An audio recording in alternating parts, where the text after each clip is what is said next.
Hello students, ये है class 10 का चैप्टर 1 रियल नंबर्स मैथ्स का। अगर अभी आपका बोर्ड एग्ज़ाम है और आपको बहुत ही घबराहट हो रही है कि कैसे इसे रिवाइज करें, तो मात्र 7 क्वेश्चंस में हम चैप्टर 1 को रिवाइज कर लेंगे कुछ मिनटों में। और इससे आपका ना तो कोई कॉन्सेप्ट छूटेगा, और अगर कि एग्ज़ाम में क्वेश्चन बनने होंगे तो डेफिनेटली यहीं से बनेंगे, या फिर इसी कॉन्सेप्ट पे लेकर के कुछ नंबर्स की हेर फेर के साथ यहीं से क्वेश्चन उठ जाएंगे। तो अगर अभी तक आपने नहीं पढ़ा है अच्छे से, या फिर बहुत घबराहट हो रही है कि हम कैसे करें, इतनी जल्दी एग्ज़ाम भी लगा हुआ है, कैसे उसे फटाफट रिवाइज करें, तो इस एक वीडियो में आप पूरा चैप्टर 1 रिवाइज कर सकते। और इसी तरीके से सारे चैप्टर्स के वीडियोस मैं अपलोड कर दूँगी। तो चलिए चलते हैं फर्स्ट क्वेश्चन पे। फर्स्ट क्वेश्चन हमारा कह रहा है कि यदि 26 156 का लासा 156 है तो माशा ज्ञात कीजिए। मतलब 26 और 156 का एलसीएम हमें 156 दे रखा है और हमसे एचसीएफ का है निकालने को। तो हम जानते हैं कि फॉर्मूला क्या होता है, LCM into S C F equals to first number into second number. तो फर्स्ट नंबर हमारा एलसीएम क्या दे रखा था 156, एस सी एफ हमसे पूछ रखा है और फर्स्ट नंबर क्या दिया हुआ है 26, सेकेंड नंबर क्या दे रखा है 156। तो हमने एस सी एफ निकाल दिया 26 इंटू 156 अपॉन 156 इक्वल्स टू क्या निकल के आ गया हमारा 156 से 156 कैंसिल हो गया, क्या निकल के आया 26। आइए चलते हैं सेकंड क्वेश्चन पे। इसमें हमसे पूछ रखा है कि अभाज्य गुणनखंड विधि द्वारा संख्याओं 6, 72 और 120 का एचसीएफ और एलसीएम ज्ञात कीजिए। हमें कौन सी विधि से ज्ञात करना है इसे, अभाज्य गुणनखंड विधि।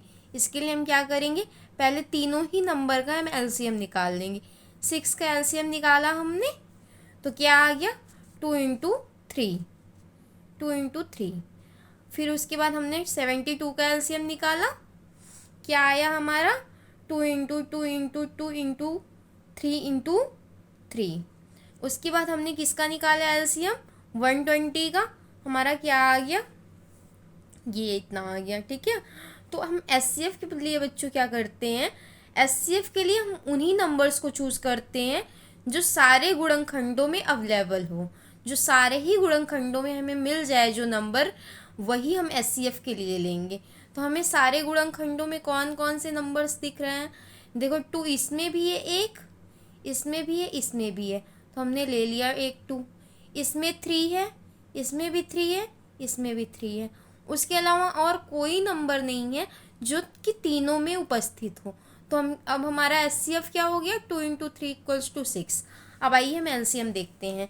एलसीएम में बेटा हम उन सारे नंबर्स को लेते हैं जो ज़्यादा संख्या में कहीं उपस्थित हो। मतलब जैसे 2 तो इसमें भी है, इसमें भी है, इसमें भी है, लेकिन सबसे ज़्यादा बार 2 किस में है, सबसे ज़्यादा बार आई थिंक 72 और 123 दोनों में ही 3 बार 2 है। तो हमें क्या करना है 3 बार ले लेना है 2 को, है ना। उसके बाद 3 आता है, 3 देखिए कहाँ सबसे ज़्यादा बार उपस्थित है, इसमें एक बार 3 है, इसमें 2 बार 3 है, इसमें एक बार 3 है, तो यहाँ 2 बार 3 है, तो हम क्या करेंगे 2 बार 3 यहाँ पे ले लेंगे। और फिर उसके बाद क्या है, एक बार 5 इसमें है ना, 120 में एक बार 5 है, तो एक बार 5 हम यहाँ पे ले लेंगे। जब इसका मल्टीप्लिकेशन करेंगे तो कितना आ जाएगा 360। हमारा एलसीएम क्या हो गया इसका 360। चलिए आगे क्वेश्चन बढ़ते हैं।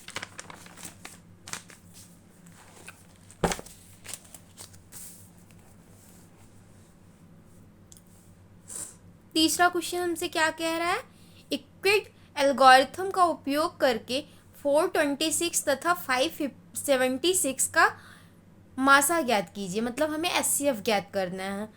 तो हमें कौन सी विधि का यूज़ करना है, हम चाहते तो अभी जो हमने गुणनखंड विधि सीखी हम उससे ज्ञात कर सकते थे, लेकिन हमें स्पेशली दे रखा है कि हमें इक्विड एल्गोरिथम का ही यूज़ करना है। इसके लिए हम क्या करते हैं बेटा, इसके लिए हम ये तब तक ये डिवीज़न प्रोसेस करते हैं जब तक यहाँ पे हमारा ज़ीरो ज़ीरो नहीं हो जाता, मतलब यहाँ पे हमारा फाइनली पूरा कट नहीं हो जाता है भाग देने पे।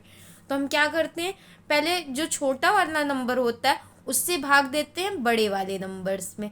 तो बड़ा वाला छोटा नंबर यहाँ पे क्या था, 426 था। बड़ा नंबर क्या है, 576। जब हमने डिवाइड किया इसको तो कितनी बार में जाएगा, एक बार में जाएगा। एक बार में गया और 150 हमारा शेषफल बच गया। अब जो 150 शेषफल बचा है, इसी से जो यहाँ पे शेषफल बचता है, इसी से हम क्या करेंगे, इसको जिससे हमने डिवीज़न दिया था, जिससे हमने डिवाइड किया था, उसी को अब डिवाइड कर देंगे अब हम यहाँ पे। ठीक है, तो 150 से जब हमने 426 को डिवाइड किया तो कितनी बार गया, 2 बार गया, 126 बचा। इसी तरह हम करते हुए बढ़ेंगे। 126 से हम किसको करेंगे, अब 150 को डिवाइड करेंगे तो एक बार जाएगा और शेषफल कितना बचेगा, 24 बचेगा। इसी तरीके से जब हम ये प्रोसेस दोहराएंगे, आप ध्यान से देख लो इसे। अब 24 से जब हम क्या करेंगे, 126 को डिवाइड करेंगे। ये देखो 24 से हमने 126 को डिवाइड किया तो कितनी बार गया, 5 टाइम्स गया। तो बचा कितना, भी 6 बच गया, फिर भी रिमाइंडर हमारे पास। अब 6 से हम क्या करेंगे, 24 को डिवाइड कर देंगे तो कितनी बार जाएगा, 4 बार जाएगा। हमने यहाँ पे कट किया। अब आइए हम उसको लिखने का प्रोसेस सीखते हैं कि उसको लिखा कैसे जाएगा। हमने डिवीज़न तो कर दिया और यहाँ पे हमारा फाइनली 0 हमें मिल गया, लेकिन अब हम यहाँ पे क्या करेंगे, उसको लिखने का तरीका समझेंगे कि लिखेंगे कैसे। तो 576 के इक्वल में क्या है, 426। एक बार गया तो 426 गुणे 1 प्लस शेषफल कितना बचा था, 150, तो प्लस 150 लिख दिया हमने। अब यहाँ पे आइए देखिए, फिर उसके बाद हमने क्या किया था, 150 से डिवाइड किया था 426 को, तो 426 बराबर क्या हो गया, 150 कितनी बार गया है, गुणे 2 लिखा, प्लस शेषफल कितना बचा है, 126। अब तीसरा आइए करते हैं हम। तीसरा हमने क्या लिखा था, 150 में भाग दिया था हमने, तो किससे भाग दिया था, 126 से दिया था। तो 126 और कितनी बार गया है, एक बार, गुणे 1 प्लस 24। ठीक है, इसी तरीके से हम इन दोनों का भी कर लेंगे और ये हमने लिख दिया। तो हमारा फाइनली हमारा एचसीएफ क्या निकल के आता है, हमारा जो सबसे छोटा नंबर होता है जिससे हमें सबसे लास्ट में भाग दिया था। हमारा सबसे लास्ट में किससे हमने भाग दिया था, जब हमें 0 मिला था, तो हम सबसे छोटा नंबर हमारा क्या हुआ था, 6 हुआ था। तो हमारा एचसीएफ क्या निकल के आ जाता है, 6 आ जाता है। एग्ज़ाम में आपको ये चीज़ जो है ये रफ काम में करना है, ये आप पीछे एक जो रफ पेज निकालेंगे उसमें आपको ये करना है, बाकी ये प्रोसेस वहाँ से डायरेक्ट लिख देना है। ये चीज़ एग्ज़ाम में आंसर लिखते समय यहाँ पे नहीं लिखना है, ये तो अभी मैंने सिर्फ साइड में करके दिखा दिया था रफ के लिए। ये आपको रफ वर्क में ये चीज़ को रखना होगा, ये इतना मेन इंपॉर्टेंट क्वेश्चन आपको दिखाना होगा। ठीक है, आंसर में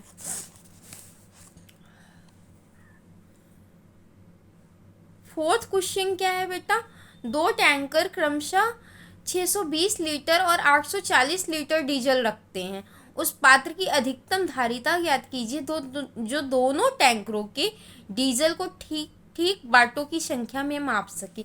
अच्छा, ऐसे जो क्वेश्चंस आते हैं जो बहुत ज़्यादा ऐसे लंबे भाषा में लिखे होते हैं, लैंग्वेज में लिखे होते हैं, हमें उसमें ये नहीं समझ में आता है कि हमें एलसीएम निकालना है कि एचसीएफ निकालना है, लासा निकालना है कि मासा ज्ञात करना है। उसके लिए हमारा एक ही चीज़ है कि हमें उस पूरे क्वेश्चंस को पढ़ने के बाद एक शब्द पकड़ना चाहिए, अधिकतम या फिर अधिक से अधिक। हाँ, अगर ये चीज़ दिया हो अधिक से अधिक या फिर अधिकतम, ऐसे अधिक वाली चीज़ें पूछी हो, तब हमें एलसीएम निकालना होता है, मतलब तब हमें एचसीएफ निकालना होता है। मतलब क्या, हम वहाँ पे मासा ज्ञात करते हैं। अगर यहीं पे अगर हमसे पूछा होता कि कम से कम या फिर न्यूनतम, तब हम क्या करते, हम एलसीएम निकालते, मतलब लाशा निकालते। तो अभी यहाँ पे क्या दिख रहा है, अधिकतम दिख रहा है, तो हमें क्या करना है, इसका माशा निकालना है। तो माशा निकालने के लिए हम क्या करेंगे, पहले गुणनखंड विधि से हम माशा निकाल लेते हैं इसका, क्योंकि इक्लिड जो अभी हमने इक्लिड एल्गोरिथम पढ़ा वो काफ़ी लेंदी पड़ जाएगा, तो हमारे लिए आसान कौन सा होगा, गुणनखंड विधि होगी। तो हम दोनों का क्या निकालेंगे, एलसीएम निकाल लेंगे। 620 का भी हमने निकाल लिया एलसीएम, और 840 का भी निकाल लिया। 620 का निकाला, 2 से डिवाइड किया 310 हुआ, फिर 2 से डिवाइड किया 155 गया, फिर 5 से डिवाइड किया जब तो 31 आया, फिर 31 तो और किसी से डिवाइड होगा नहीं खुद के सिवा, तो इसलिए 31 से डिवाइड किया तो 1 आ गया। ठीक है, यहाँ पे लिख दिया 2 इंटू 2 इंटू 5 इंटू 31। अब हमने 840 का निकाला 840 का, तो 840 का 2 से डिवाइड किया 420 आया, 2 से डिवाइड किया 210 आया, फिर 2 से डिवाइड किया 105 आया, 3 से डिवाइड किया 35 आया, फिर 5 से डिवाइड किया 7 आ गया, 7 से डिवाइड किया 1 आ गया। तो 840 का क्या निकल के आया 840 का 2 गुड़े 2 गुड़े 2 गुड़े 3 गुड़े 5 गुड़े 7। अब एचसीएफ निकालने के लिए मैंने क्या बताया था आपको कि हम उन नंबर्स को लेंगे जो दोनों में उपस्थित हो। तो दोनों में कौन कौन सा है, पहले वाला 2 देखो दोनों में है कि नहीं है, हाँ है, पहला वाला देखो दोनों में है, तो वो हमने ले लिया। सेकंड वाला जो 2 है वो दोनों में अवेलेबल है कि नहीं, इसमें भी है इसमें भी है, वो हमने ले लिया। अब हम क्या करेंगे, 5 है, 5 यहाँ पे भी है यहाँ पे भी है, ले लिया। इसके अलावा और कोई नंबर है जो दोनों में दिख रहा हो आपको, 31 इसमें है इसमें नहीं है, बाकी इसमें की चीज़ तो और उसमें है भी नहीं। तो हम हमारा एचसीएफ क्या हो गया हमारा सा 2 गुड़े 2 गुड़े 5, मतलब हमारा कितना आ गया 20। यही हो गया आपकी, यही होगी जो क्या पूछा था उससे हमें कि पात्र की अभीष्ट मतलब पात्र ऐसा कि क्या रखा जाए जो ठीक ठीक बाटों की संख्या में मापा जा सके उसको। तो वो क्या होगा 20 लीटर, क्योंकि यहाँ पे सारी चीज़ें हमें लीटर में दे रखी है। तो हमें अपने वो आंसर में सीधा सीधा ऐसे हम बस 20 लिख करके नहीं आ सकते हैं, ऐसे पे हमें पूरे नंबर नहीं मिलते। तो हमें आंसर स्पेशली लिखना होगा कि पात्र की अभीष्ट धारिता कितनी है, 20 लीटर है। चलिए आइए बढ़ते हैं आगे क्वेश्चन पे। फिफ्थ क्वेश्चन हमारा कह रहा है कि एक स्कूल में कक्षा 10 में 2 भाग, भाग ए तथा भाग बी हैं। भाग ए में 48 विद्यार्थी तथा भाग बी में 60 विद्यार्थी हैं। स्कूल की लाइब्रेरी में कम से कम अभीष्ट पुस्तकों की संख्या ज्ञात करो जिससे कि प्रत्येक भाग के विद्यार्थियों को बराबर पुस्तकें बांटी जा सकें। तो भाग ए में कितने विद्यार्थी दे रखे हैं 48, और भाग बी में कितने विद्यार्थी दे रखे हैं 60 विद्यार्थी। अच्छा बच्चों, इसमें आपने ये देखा कि नहीं देखा, इसमें क्या लिख रखा है, कम से कम, क्या लिखा हुआ है, कम से कम या फिर न्यूनतम, ऐसे शब्द जो आए तो हमें क्या निकालना है, एलसीएम निकालना है, मतलब लाशा निकालना है। तो आइए निकालते हैं।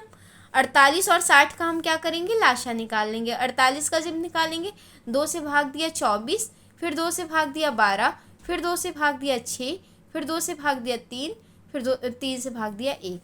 फिर सेकंड नंबर में हम किसका निकालेंगे, 60 का निकालेंगे। 60 का जब निकाले 2 से भाग दिया 30, 2 से भाग दिया 15, 3 से भाग दिया 5, 5 से भाग दिया 1। अब आइए एलसीएम निकालते हैं। 48 का लिए क्या आ गया, ये इतना लिख दिया हमने गुड़े गुड़े करके। फिर 60 का क्या आ गया, इसमें लिख दिया 2 गुड़े 2 गुड़े 3 गुड़े 5। हाँ, अब एलसीएम हम कैसे निकालेंगे, ऐसी चीज़ें लेंगे जो सबसे ज़्यादा बार कहीं उपस्थित हो। तो 2 यहाँ पे कितनी बार है बेटा, सॉरी, 2 यहाँ पे कितनी बार है, 4 बार है, तो हम 4 बार ले लिए। अब हम 3 देखें, यहाँ पे देखो 2 4 ही बार था, और यहाँ पे 2 कितनी बार है, 2 ही बार है, तो हम 4 बार वाला ले लिए। अब हम क्या करेंगे, 3 देखेंगे, 3 यहाँ पे भी 1 बार है, यहाँ पे भी 1 बार है, तो हमें एक ही बार अवेलेबल करना है यहाँ पे, मतलब एक ही बार लिखना है। अब उसके बाद 5 देखें, 5 यहाँ पे तो है भी नहीं, यहाँ पे है ना 1 बार, तो उसको हम ले लेंगे। तो हम जब पूरा गुणा कर देंगे तो क्या आ जाएगा 240। आइए हम 6 नंबर क्वेश्चन पे चलते हैं। परमेय संख्याओं का दशमलव प्रसार शांत, क्या पूछा है आपसे कि परमेय संख्याओं का दशमलव प्रसार शांत निकालिए। तब जैसे परमेय संख्या 33/50 आपको दे रखी है, तो हमें क्या करना है, इसके लिए हमें कुछ नहीं करना है, नीचे वाले जो नंबर है बेटा उसको हमें 2 गुणे 5 के फॉर्म में बनाना है। वो 2 गुणे 5 के फॉर्म में आ जाए, और उसके बाद 2 के ऊपर जो पावर हो, 2 और 5 के ऊपर की जो पावर हो वो बराबर होनी चाहिए, मतलब 2 के ऊपर जो लगा हो यहाँ पे वही 5 के ऊपर भी लगा होना चाहिए। फिर 5 के ऊपर जो पावर लगी हो, जैसे यहाँ पे स्क्वायर लगा हुआ है, 2 लिखा हुआ है, 5 का वर्ग है यहाँ पे, लेकिन 2 की पावर क्या है, 1 ही है। तो हम क्या करेंगे, एक और बढ़ा देंगे, क्योंकि हम इसको कम तो नहीं कर सकते हैं लेकिन इसको बढ़ा सकते हैं 2 को। तो हम ये स्क्वायर है तो हम एक और 2 ले लेंगे। एक और 2 लेने के लिए हम क्या करेंगे, 2 की पावर 1 से ऊपर भी गुणा कर देंगे और 2 की पावर 1 से नीचे भी गुणा कर देंगे। तो ऊपर क्या बन जाएगा, 33 दूनी 66 बन जाएगा। नीचे क्या हो जाएगा, 2 की पावर 1 यहाँ पे, 2 की पावर 1 यहाँ पे। जब दोनों को ऐड करेंगे हम तो गुणे में घाते जुड़ जाती हैं, गुणा करने पे घाते जुड़ती हैं। हम जानते हैं ये बात कि 2 की पावर फिर क्या हो जाएगी, 2 हो जाएगी। एक यहाँ की, एक यहाँ की, और इंटू 5 की पावर 2 पहले से ही थी, इसीलिए तो हमने एक और 2 लिया था, क्योंकि हमें दोनों की पावर बराबर करनी थी। तो हम 66 बटे क्या कर दिए, अब देखो दोनों की पावर अगर सेम है, दोनों की पावर अब सेम है ना बच्चा, तो 2 गुणे 5 का हम क्या करेंगे, होल स्क्वायर कर देंगे, क्योंकि इसका भी स्क्वायर था इसका भी स्क्वायर था। हो गया। तो 66 अपॉन क्या हो गया, 2.5 जा 10, 10 लिखा, 10 का स्क्वायर किया। 10 का स्क्वायर जब करेंगे तो बेटा कितना होगा, 100 हो जाएगा। बाकी 100 हो ना हो आप यहाँ से देखिए। अब हमें क्या करना है, 0 दशमलव लिखना है। यहाँ पे जितने नंबर हैं, यहाँ पे 2 है ना, तो दशमलव के बाद 2 नंबर होने चाहिए, तो 2 नंबर ऊपर दे रखा है, तो 0.66 हमने लिख दिया। अभी आइए, अभी इसका कॉन्सेप्ट नहीं क्लियर होगा, इसमें और 2-3 क्वेश्चन मैंने ले रखे हैं। सेकंड नंबर क्वेश्चन हमने देखा 31 अपॉन 2 की पावर 2 इंटू 5 की पावर 3। यहाँ पे देखो हमें तोड़ना भी नहीं पड़ा, ठीक है। अच्छा, हम इसको तोड़ने के लिए क्या किए थे, यहाँ साइड में मैंने एलसीएम उसका निकाल रखा था। जब एलसीएम निकाला था तभी हमारा आया था कि 2 इंटू 5 की पावर 2, यहीं से आया था। हाँ, तो अब आइए अब इस पे आते हैं। इसमें तो हमें तोड़ना नहीं है, इसमें तोड़ के ही दे रखा है, लेकिन हाँ हमने इसमें देख लिया कि इसमें 5 की पावर 3 है, लेकिन 2 की पावर क्या है, 2 है। तो हम क्या करेंगे, एक और 2, हमें दोनों की पावर बराबर करने के लिए एक और 2 की ज़रूरत है मुझे। तो एक 2 ऊपर ले लिया मैंने और एक 2 का गुणा मैंने नीचे कर दिया। तो ये ऊपर जो गुणा किया वो तो 62 आ गया। नीचे जब एक 2 यहाँ पे लिया तो ये 2 की पावर कितनी हो गई है, ये बेटा 2 की पावर 1 है यहाँ पे, ठीक है, 2 की पावर 1। तो ये 2 की पावर पे क्या है, 1 है, और ये 2 है। जब दोनों को हम गुणा करेंगे तो घाते जुड़ जाती है, 2 की पावर 3 हो जाएगी इंटू 5 की पावर 3। तो 62 अपॉन 2 इंटू 5 की पावर, दोनों की पावर अब सेम है तो दोनों के एक ब्रैकेट में कर सकते हैं।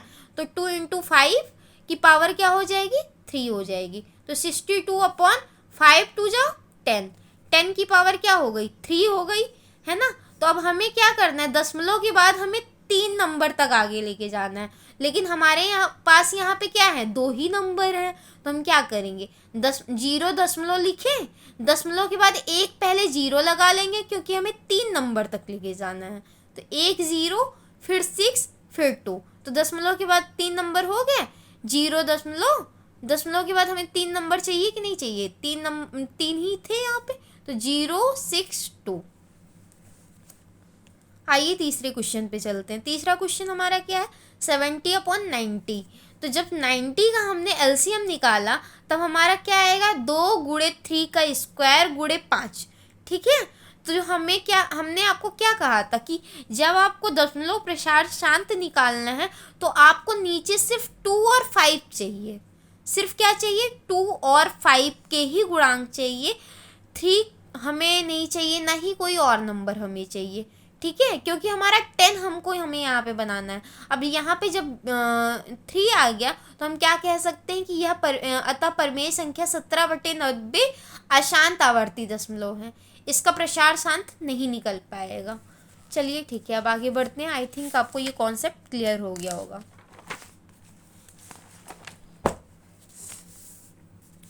आइए 7th नंबर पे चलते हैं। 7th नंबर क्या कह रहा है, सिद्ध कीजिए कि 5 + √3 एक अपरिमेय संख्या है। तो 5 + √3 को हम क्या लिख सकते हैं, √3 + 5 लिख सकते हैं। तो हम मान लेते हैं, हम इसके अपोजिट मानते हैं कि √3 + 5 क्या है, एक परिमेय संख्या। उसने अपरिमेय संख्या प्रूफ करने के लिए कहा था, लेकिन हमने मान लिया कि यह एक परिमेय संख्या है। तो हम 2 सहभाज्य संख्याएं ले लेते हैं, a और b, ठीक है। हम इससे ज्ञात कर सकते हैं, चूँकि √3 + 5 = a/b, तो हम √3 को क्या लिख सकते हैं, जब 5 को हम उधर लेके जाएंगे तो a/b - 5 हो जाएगा। अब चूंकि a b और -5 क्या है, पूर्णांक है, इसलिए a/b -5 एक परिमेय संख्या है। अतः √3 जब ये सब पूर्णांक है तो ये क्या हो गई, एक परिमेय संख्या हो गई। अतः हम क्या कह सकते हैं कि √3 भी एक परिमेय संख्या है। हमने गलत कल्पना की थी क्योंकि उसने कहा था कि अपरिमेय संख्या, लेकिन हमने मान ही लिया था कि ये परिमेय संख्या है। अतः हमने गलत कल्पना की थी कि यह परिमेय संख्या है, इसीलिए हमें √3 एक परिमेय संख्या मिली है। ठीक है, क्योंकि हमने ही मान लिया था कि एक परिमेय संख्या, गलत ही हमने ले लिया था। अतः इसी विरोधाभास से ये सिद्ध होता है कि √3 एक अपरिमेय संख्या है, इसी विरोधाभास के कारण, क्योंकि हमने गलत कल्पना की थी ना कि ये परिमेय संख्या है, जबकि हमें अपरिमेय प्रूफ करना था। तो उसी विरोधाभास से हम ये कह सकते हैं कि √3 एक अपरिमेय संख्या है। और जब √3 एक अपरिमेय संख्या है तो हमारा क्या हो गया, √3 + 5 भी एक अपरिमेय संख्या है। ओके, थैंक यू बच्चों। आज 7 क्वेश्चंस अगर आप ये कर लेते हैं तो आपका पूरा का पूरा चैप्टर 1 आपका कंप्लीट हो जाएगा। कोई भी कॉन्सेप्ट इससे बाहर नहीं जाएगा। हाँ, नंबर्स की कुछ हेर फेर कर देंगे, जैसे यहाँ पे 5 + √3 लिखा है तो 2 + √3 कर दिए, या फिर 7 - √3 कर दिए, या √3 - 2 कर दिए। इसी तरीके से हर क्वेश्चंस पे कुछ नंबर का हेर फेर कर सकते हैं, लेकिन क्वेश्चन रहेंगे इसी तरीके के। तो अगर आपने ये वीडियो देख लिया तो ये आप मान के चलो कि इस चैप्टर से आया क्वेश्चन आपसे तो नहीं छूटेगा, और ये चैप्टर 5 नंबर का आता है हमारे बोर्ड एग्ज़ाम में। Okay, thank you. Next chapter जल्दी अपलोड करूँगी।